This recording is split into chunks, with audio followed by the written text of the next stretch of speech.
pourrait imaginer qu'il y avait ici des marécages, c'était au XVIIe siècle. Bonjour à tous, les Champs-Élysées sont aujourd'hui considérés comme la plus belle avenue du monde. Enfin, ce sont les Parisiens qui disent ça. Aujourd'hui, rares sont les habitants qui peuvent s'offrir le luxe de s'y loger.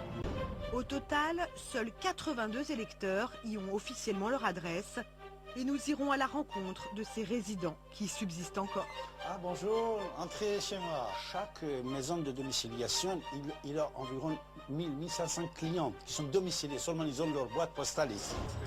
Depuis 2011, le travail de la police sur les Champs-Élysées a été révolutionné par la mise en place d'un vaste réseau de vidéoprotection. Plus d'une vingtaine de caméras scrutent désormais l'avenue la plus peuplée de Paris, avec un contrôle direct depuis le commissariat du quartier.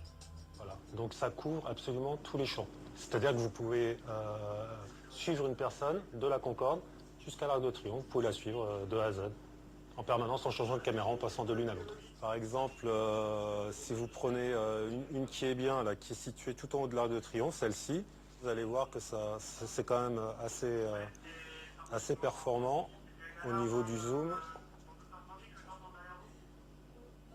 Vous voyez, là je me retrouve à l'obélisque.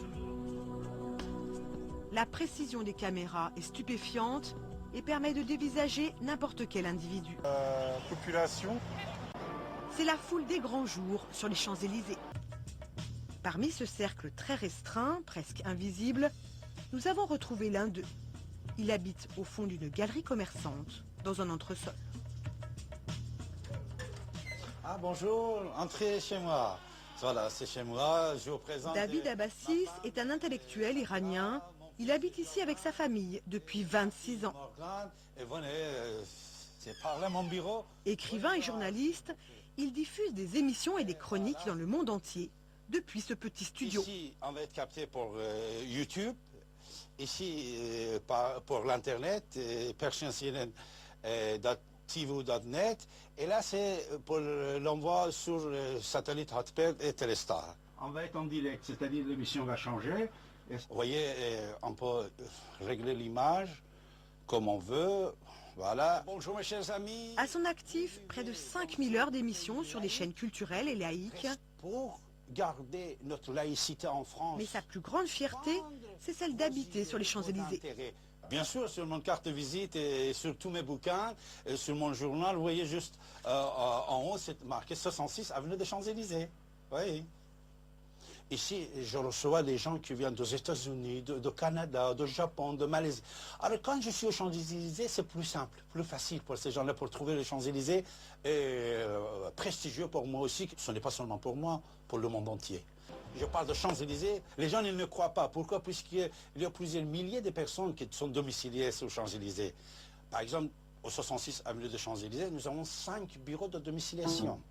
Chaque maison de domiciliation, il a environ 1500 clients qui sont domiciliés. Seulement, ils ont leur boîte postale ici. C'est pour ça que les banques n'ouvrent aucun compte pour les gens qui sont domiciliés aux Champs-Élysées. Parce que si on n'a pas un bureau de domiciliation, ils viennent aujourd'hui, ils vont partir demain. Ils n'ouvrent pas le compte à la banque. David, lui, est bien propriétaire de cet appartement et ses enfants sont nés et ont grandi là. C'était sa première marche sur Champs-Élysées. Il a commencé à marcher sur Champs-Élysées. Sa fille Morgane, elle aussi électrice, a en tout cas trouvé son bonheur sur les Champs-Élysées. Franchement, pour moi, c'est assez sympa puisque quand j'ai rendez-vous, par exemple, avec mes copines, mes amis, tout ça, la plupart du temps, c'est sur les Champs-Élysées. Surtout qu'il y a plein de boutiques, maintenant des boutiques populaires qu'il n'y avait pas avant. Et puis, je trouve que c'est assez sympa sur les Champs-Élysées, on peut trouver ce qu'on veut. David, lui, a bien vu l'évolution commerciale des Champs-Élysées et pour cause, il possédait dans cette galerie 4 petits commerces. Là, on avait sur 2 niveaux plusieurs boutiques. J'étais propriétaire de 4 boutiques. On faisait des petits services, petits restaurants que j'avais là ici. Maintenant, c'est tout ça, c'est un seul lot. Voilà. Champs-Élysées a changé. Dans n'importe quel numéro de Champs-Élysées, presque, vous aviez une brasserie, café. Après, c'était acheté par les grandes marques ou par les fast-food. C'est pas la même chose. Avant, c'est vrai que les grandes marques n'existaient pas. C'était des petits magasins individuels, on peut dire. Mais maintenant, c'est des grandes marques. Mais la plus belle avenue du monde a-t-elle réellement changé de visage? Tout le monde connaît les Champs-Élysées. Tout le monde, Campos Elíseos en espagnol. Todo el mundo lo conoce, es muy C'est très prestigieux. À chaque fois que je sors du métro et que je vais m'acheter quelque chose à manger, par exemple, et que je passe devant le Lido, mon lieu de travail, je me dis « Waouh, je travaille ici ». C'est encore comme un rêve. Les Champs-Élysées, sans le Lido, ça perd aussi un peu de son glamour, parce que ça reste forcément que des magasins. Ici, il y a de la vie, il se passe quelque chose, quoi.